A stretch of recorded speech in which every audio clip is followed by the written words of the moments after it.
welcome to my life!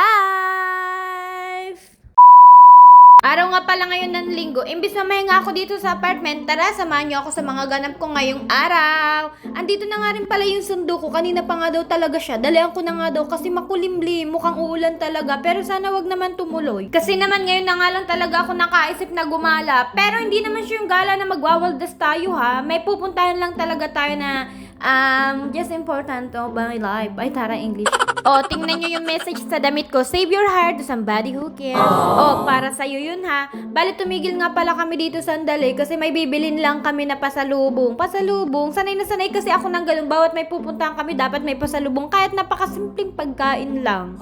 Pinag-isipan ko pa nga mabuti kung bibilin ko kasi nga medyo uulan. Malamig siya. Parang hindi siya bagay inumin. Pero hindi tayo papapigil. Talagang bihira lang naman to. Kaya no more drama na talaga. Kaya kailangan na itong bilhin. Bali, umuulan-ulan pa nga dyan nung iniintay pa namin mag-prepare. And finally, okay na. Bali, dalawa nga lang pala yung binili namin. Isa sa amin at isa sa kanila. Napakatipid.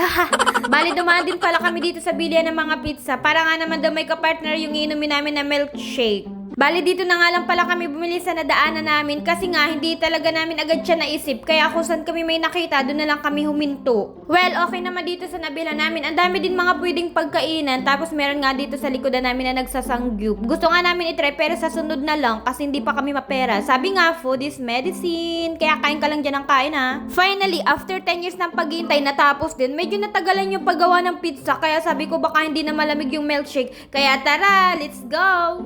Mabilis kay Tito. Mabilis na. Marunong na yung mag-bless. Mabilis na. Dali na. Marunong yung mag-bless. Ay, di nakilala. Hindi. Diyan lang ikaw. Hindi. Hindi. Hindi yan. Di na nakakakilala. Hindi yan. Hindi na nakilala. Hindi. Ay, so. Kunin mo, kuya.